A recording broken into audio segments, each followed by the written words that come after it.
Hello everyone and welcome again to chesslecture.com. This is International Master Dave Vigorito. Today I'm going to look at kind of an amusing game that I came across in a line of the Catalan that I recently covered in a game against Sage, which has some unusual pawn structure, and in this game it gets even more unusual with some of the material exchanges that go on. It's certainly not a boring Catalan, and it's a line that I kind of thought was interesting for white, as I explained in the lecture I did before. And this game kind of shows some ideas for black too. So it gets a little topsy-turvy. So let's quickly go through the opening because we've looked at it before. D4, knight f6, c4, e6, knight f3, d5, g3, Catalan. And black goes right into the main line, bishop e7, bishop g2, castles, and dc. So here the main move is queen c2, and knight e5 is a move. I've played both. I find this position kind of interesting for both colors. I even played it for black before. And here white, who is Wojtaszek, plays the kind of trendy line, which I played recently myself, knight e5. And it's kind of well known at this point that the most dynamic reaction for black is knight c6, which is very strange looking if you haven't seen it before. But white can't really take everything all at once, on c4 and c6. So there's two lines. You can play bishop takes c6, pawn takes, knight takes, queen moves, takes, and then white can win this pawn, but black will get compensation because white gave up his Catalan bishop. And the other way, which has been more trendy lately, is kind of an old line with knight takes c6, takes, and now not taking on c6 because black will just play rook b8 and eventually c5, but knight a3. Just wanted to take back on c4. So takes, and we have this unusual position that was discussed before. So black has a couple different things that he has tried here, but bishop a6 is the main move, trying to hold on to the front c-pawn, which is more of a threat to white. And the trend here, which kind of made players with white kind of perk up and look at this line, is an unusual looking move, queen d2. So the idea is to go to a5. And this is scored pretty well for white. The really kind of well-known game was a game that Wesley So beat Nakamura, and there's actually some developments there too. So that game went rook b8, queen a5, and now queen c8. Rook b6 was the main game, but Nakamura played queen c8. And I think this move is okay too, despite the fact that So won this kind of well-known game. A4, the idea is to play bishop a3, rook d8, bishop a3. This is also how my game went. So my game, my opponent played rook b6, so that game, there's a lecture on. Nakamura played rook takes d4. And now this key move was rook fb1, which I explained in the other lecture. It's a weird move, but there's just some position where white needs to play bishop f1, like way down the road. And after rook b6, bishop c5, rook d7. This is a typical idea, offering this exchange, because if you take it, you fix all of black's pawns. So the idea was actually to play rook d1. And here Nakamura played a kind of dubious move h6, which didn't do much. But there was a recent game where black played knight d5, which is kind of a nice square for the knight. And the point is after e4, the knight simply goes back, and white's bishop is blocked, and then rook d3 is a possibility. And it's very dynamic and kind of chances for both sides. And Tanguy Ringwar recently played this. He's a Belgian grandmaster that's been in the US for a little while. So in our main game, after rook b6, a4, black played queen d6. So this is also kind of an interesting move. It just stops bishop to a3. at least for the moment. Now here, I think maybe e4 is the most challenging move, and I think that's where kind of the future theory will go. But in this game, white played queen c3, which is also quite natural. It protects the d pawn. Bishop a3 is on the table again, maybe even a4 to a5. And black played rook d8 here, which is quite interesting. If knight d5, this is also possible.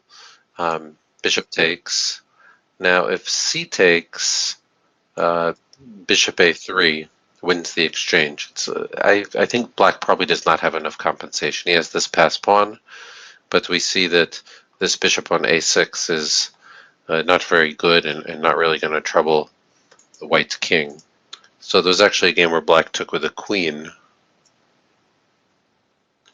And then after bishop a3, rook e8, bishop c5, rook goes back, and f3.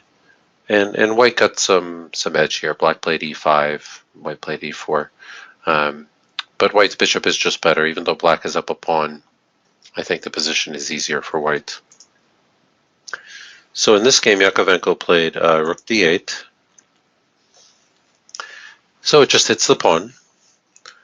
And now if white just protects the pawn with like e3 or rook d1, then knight d5 will come. So, and then this is kind of a problem.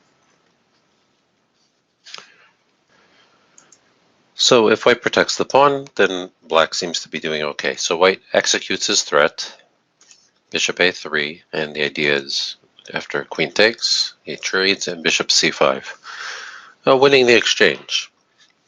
Now it's quite normal, I think, for black, as I've shown, to sacrifice this guy here. But if this rook on d4, let's say it goes back, then takes, and however he takes here, he can take on c6. It's probably not enough. It might even be better to play like rook d1 first to try to seize the file. But probably bishop takes c6 is simplest. And probably black does not quite have enough here. So Jakovenko comes up with a very interesting idea. He offers this exchange as well with rook d5. And now there's not too much choice for white because he's not going to get his pawns back unless he starts, he can take rooks but not pawns. So he takes both exchanges, bishop d5, cd, bishop b6, and ab. Interesting.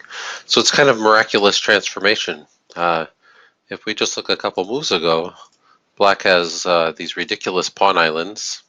He has 1, 2, 3, 4, and then 5 pawn islands.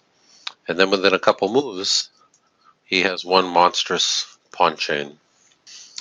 And I think Wojtaszek had a little trouble adjusting to this. He is up 2 exchanges, but the rooks have no open files at all. So I think it's kind of double-edged.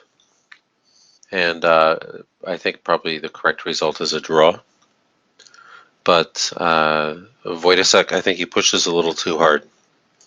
Rook b1, king f8. So black is simply going to bring his king up and try to eventually engineer pushing the pawns. Maybe he can even come up here and start pushing. And the rooks have no targets. And white played a5. Maybe this is not the best decision. After b5 and then a4, consistent, but it's not going to help him. c6, ab, cb, and now already black has a couple passed pawns. And it almost looks like a fortress of some sort, because the white rooks can't get into the position. But I actually think that white probably has to be more careful here. It's certainly easier for black to play. King will simply come up to c5 and start pushing the pawns. So this is kind of an interesting problem because at this point Wojtaszek kind of realized the risk here, and I think kind of normal moves are not really going to help. There's not even so much to analyze. We could probably turn on an engine and try to find something for white to do, but I don't even really know what white's plan should be, because it's very hard to open any lines.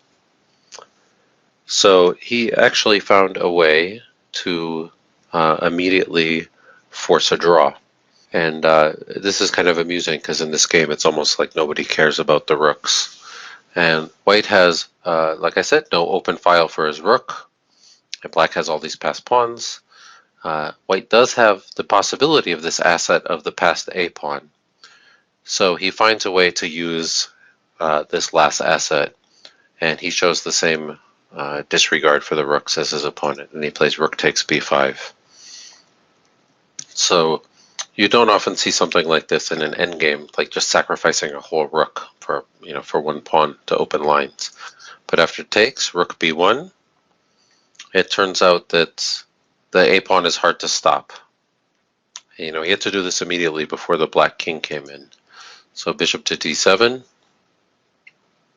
If it goes to c6 or a6, then like rook b6 will come with tempo. So bishop d7, a6, knight e8, a7, bishop c6, and now a very simple chase.